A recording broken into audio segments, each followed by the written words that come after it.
Bon, aujourd'hui on va faire un petit tutoriel Photoshop, on va s'amuser un petit peu. Je vais faire une espèce de, je sais pas, un background abstrait qu'on pourrait appeler avec quelques effets de lumière. Admettons qu'on voudrait faire une carte d'affaires, je trouve que c'est rapidement là, c'est à peu près le format d'une carte d'affaires. Donc, la première étape, qu'est-ce qu'on va faire? On va vraiment tester. Je pense que le secret de Photoshop, c'est d'essayer des choses, de tester des nouveaux trucs, puis de s'amuser avec tous les effets. C'est de vraiment expérimenter. C'est ça qui va faire en sorte qu'on va vraiment devenir un bon designer, qu'on va se surpasser des autres. Donc, on va commencer. Ce qu'on va faire, c'est que on va venir ici, on va se choisir une couleur de, pas de background, mais de foreground qu'on appelle. Donc moi, dans ce cas-ci, je vais aller me chercher une espèce de bleu un peu métallique. Je vais sélectionner mon outil ici de dégradé et je vais être bien sûr de lui dire je veux que ça soit de dégradé à transparent. Je vais me créer un nouveau layer bien sûr et je vais me mettre en plein centre de l'écran en gardant la touche Shift enfoncé. Je vais venir du centre de mon image jusqu'au bas et je vais relâcher. Oups, c'est pas ça que je veux. Je vais sélectionner à la place le Radial Gradient. Fait que je vais recommencer maintenant. Voilà. On peut le faire. Là, je trouve qu'il n'est pas assez foncé, fait qu'on va le faire 2-3 fois. Jusqu'à temps qu'on ait vraiment la couleur qu'on désire. Là, je trouve qu'il est parfait pour ce que je veux faire. Donc, la deuxième étape, c'est qu'on va faire un CTRL-J pour dupliquer le layer. Maintenant qu'on a cette couleur, qu'est-ce qu'on va faire? C'est qu'on va aller dans nos filtres et sous Render, on va lui dire Clouds. Il va créer des nuages avec notre dégradé qu'on a fait. Maintenant, qu'est-ce qu'on va faire? C'est dans les filtres, on va aller lui appliquer sous Sketch un effet de chrome. L'effet de chrome, je vais le laisser à 4 et à 7 et je vais cliquer OK. On se demande ce que je fais hein, exactement. Maintenant, avec l'effet de chrome, l'autre layer qu'on a créé en dessous avant avec notre dégradé et notre fond noir, on va laisser comment dire, pas transparaître, mais en tout cas, on va mettre notre effet de chrome, on va aller sélectionner le screen et on va le mettre à peut-être 40%. Donc là, on voit ça donne une espèce d'effet de background assez spécial. C'est vraiment pas pire. C'est pas encore exactement ce que je veux, mais c'est un très bon début. On va venir ajouter un petit effet de lighting un peu si on veut. Fait qu'est-ce que je vais faire? Je vais sélectionner mon outil de path qu'on appelle le pen tool. Et je vais me créer une forme un peu avec des belles petites courbes si on veut. Comme ça. Oui, là je trouve la forme est parfaite. Qu'est-ce que je vais faire? Je vais venir sélectionner maintenant mon pen tool, mon brush. Et je vais me sélectionner une brush à 5 pixels. 5 pixels, je pense que ça va être parfait pour ce que je veux faire. Ensuite, on va venir voir dans nos paths. Non, pas vrai. Avant, on va créer un nouveau layer. Et on va venir dans nos paths. On voit ici le path qu'on vient de créer, il est là. Qu'est-ce que je vais lui dire? C'est de faire un stroke. Je vais lui dire de simuler le pressure et OK. Donc, simulate pressure, ça fait vraiment comme si on écrivait à main nue. Une fois qu'on va avoir fait ça, on va déliter le path. Et voilà, ça donne une espèce de petit effet, vraiment comme si on avait écrit avec un crayon. Je vais le refaire une deuxième fois, je vais en mettre un deuxième. Ce coup-ci, par exemple, j'aimerais ça qu'il soit blanc, pour vraiment que ça paraisse beaucoup plus. Donc, je vais sélectionner le blanc dans mon foreground color. Je vais me créer un nouveau layer. Et je vais recommencer l'étape. Mais là, je crois que je vais y aller un petit peu différemment.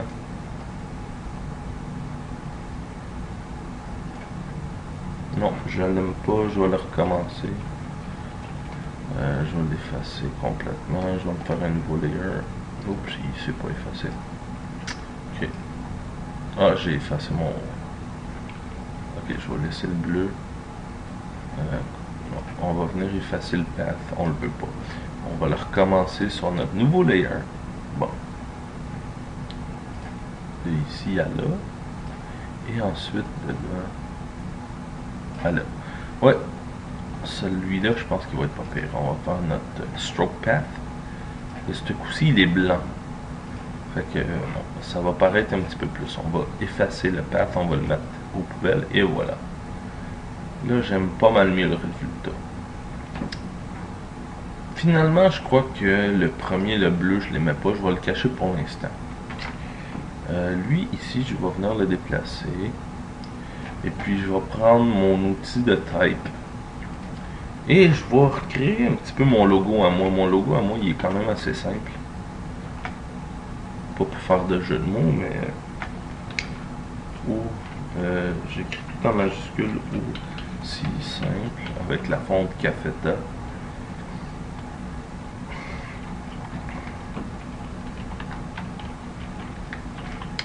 Donc mon logo, vraiment, il n'y a rien de sorcier, c'est une fonte tout simplement. Je m'étais pas vraiment cassé le moine à le faire. J'avais pris la fonte, j'avais juste mis un peu plus grande, j'avais mis mon A orange. Je vais venir faire la même chose ici. Mon S, je l'avais mis vert. C'est un vert pétant. Après cette conception web, je l'avais rapetissé un petit peu comparativement au reste. Et j'avais espacé le tout un peu comme ça. Donc ça donnait à peu près mon logo. Et ce qui est le fun, c'est que comme que c'est une fonte, je peux l'agrandir à ma guise. L'espacement, je trouve qu'il est trop espacé, donc je vais venir le rapetisser un petit peu. Au lieu de 50, on va mettre ça à 36. Et voilà. Donc, je viens de créer rapidement mon logo. Non, je suis pas satisfait du tout parce que mes lettres ici sont à 60. On va les mettre à 60. Et je vais mettre mes brackets à la même grosseur. 60 et ici 60 aussi. Là, ça a plus d'allure, ça ressemble beaucoup plus à mon logo. La seule chose, il manque peut-être un espace ici. Ou plutôt, je vais l'enlever et je vais enlever l'espace, un espace. Oups, pas là.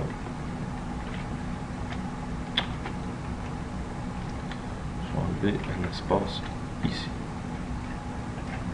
Ouais, là c'est parfait, là je l'aime pas mal mieux. Je vais venir lui rajouter un petit drop shadow. Le drop shadow, je veux que ma distance soit à 0, je veux que mon size soit un petit peu plus gros. Et mon spread aussi. On peut voir live un petit peu l'effet, là je trouve qu'il est parfait. Il manque encore un petit quelque chose. Donc on va improviser. Ce que je vais faire, je vais créer un nouveau layer.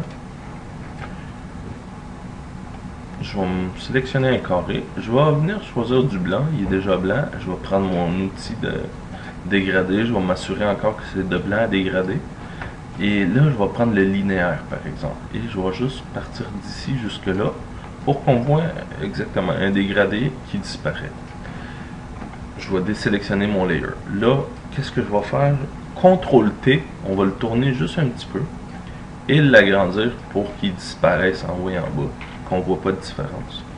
Et maintenant, en sélectionnant le layer, je vais appuyer sur Shift et Alt et avec les flèches, je vais le dupliquer.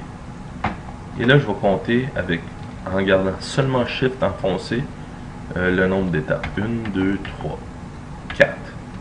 Je vais faire la même chose. 1, 2, 3. Encore une fois, 1, 2, 3. Ensuite, 1, 2. 1, 2. 1. 1. Fait qu'on a un petit peu rapetissé ici notre créneau, si on veut. Là, je vais venir sélectionner toutes mes layers que je viens de créer. Je vais faire un merge layer pour avoir un seul layer au lieu d'en avoir plusieurs. Je vais l'agrandir un peu pour donner un effet un petit peu différent si on veut. Ouais, comme ça me va. Sauf que là, je vais baisser aussi sa transparence. Je vais le mettre à 30% à peu près. Et je veux pas tout voir. Donc, je vais venir sélectionner mon outil de sélection elliptique. Je vais faire une sélection comme ça à peu près. Et je vais l'inverser. Donc, CTRL-SHIFT-I pour inverser ma sélection. Je vais venir dans Select, je vais mettre un petit feather qu'on appelle, qui va faire une espèce de petit dégradé à 30. Et je vais faire un masque avec ce layer. Donc, vous voyez comment ça disparaît. Quand même assez joli, je trouve. Donc, jusque-là, ça me plaît vraiment. On pourrait venir rajouter un petit peu de couleur. Donc, si on vient en dessous de aussi simple, on pourrait, du layer aussi simple, du layer text, bien sûr, on pourrait se créer un nouveau layer, sélectionner une couleur quelconque, peut-être, mettons, un rouge pétant. On va prendre l'outil de dégradé et on va prendre le radial, puis on va faire un petit, comme ça, rouge. On va créer un nouveau layer, on va venir choisir une autre couleur. Peut-être un jaune. On va faire la même étape ici. Oh. Non, pas assez, on va le faire un peu plus long lui. C'est pas si pire, mais il empiètre un peu trop. Fait qu'est-ce que je vais faire? Je vais le mettre un petit rond par-dessus une sélection. À ma sélection, je vais lui appliquer à lui un feather. Dans Select Modify Feather. Un feather à peut-être 50. Et je vais lui mettre un masque. Donc déjà, je préfère pas mal ça. Ça empiètre un petit peu moins. Non, jusqu'à présent, je pense que j'aime ça. Peut-être que mon layer ici, 40, je vais le descendre un petit peu, peut-être à 20. Non, 20, c'est pas assez. On va le mettre à 30. Là, j'aime vraiment le résultat. Comme je vous dis, on pourrait quasiment faire une carte d'affaires avec ça. Si je sélectionne ma barre blanche, pourquoi j'arrive pas à la sélectionner? Elle est où? Ah, ok. Donc, ma barre blanche avec le logo, je vais les remonter un petit peu. Ensuite, je vais prendre l'outil de sélection rectangulaire. Je vais venir me créer un nouveau layer qui serait un layer noir complet. Mon layer noir, je lui mettrais peut-être une transparence à 70. Et je crois que je lui rajouterai aussi un petit feather pour qu'il fasse un dégradé. Donc un petit feather à 50, ça serait pas pire avec un masque. Voilà, il fait un petit dégradé. On le perd un petit peu. Là, on va écrire ici, mettons, notre adresse de site internet www.aussisimple.com et le numéro de téléphone 514 887 9054. On va mettre ça en lignée à droite, on va le mettre en blanc. On va aussi le rapetisser parce que c'est beaucoup trop gros. Et l'espacement, on va le monter à peut-être 30. Oui, j'aime ça à date. Un petit peu moins. Non, le téléphone, je le rapetisserai, il est trop gros. Donc le téléphone, je le mettrai peut-être à 18. Oui. L'espacement, on va le réduire un petit peu. 30, c'est trop. On va le mettre à 24. Et on va venir placer ça ici. Donc vous voyez que ça donnerait quand même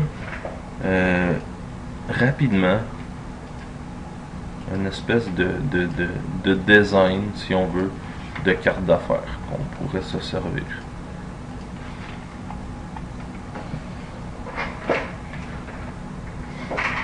Donc oui, ça conclut. On peut le retravailler, on peut toujours le retravailler, comme peut-être c'est un petit peu trop foncé, je descends de ça encore, vous voyez, à 10. Ouais, à 10, vous voyez, c'est un petit peu parfait. Donc on peut vraiment jouer, comme je vous dis, le secret, là, c'est d'expérimenter. C'est ça qui va faire en sorte que vous allez vraiment vous améliorer au niveau de design. C'est d'essayer des nouvelles techniques à chaque fois, de tester. pas avoir peur d'essayer des choses, sauvegarder, effacer, recommencer. Vraiment, je pense que c'est la clé. La clé du succès avec Photoshop, c'est vraiment d'expérimenter.